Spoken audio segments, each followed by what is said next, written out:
everyone বহুত দিনৰ মূৰত আপোনালোক সকলোকে অসমৰ জীয়ৰী গাঁৱলীয়া ছোৱালীৰ অন্য এটা ভিডিঅ'লৈ স্বাগতম জনাইছোঁ আৰু আজি ভণ্টিহঁত আহিছে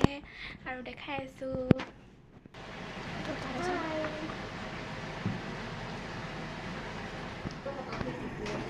খাইছানে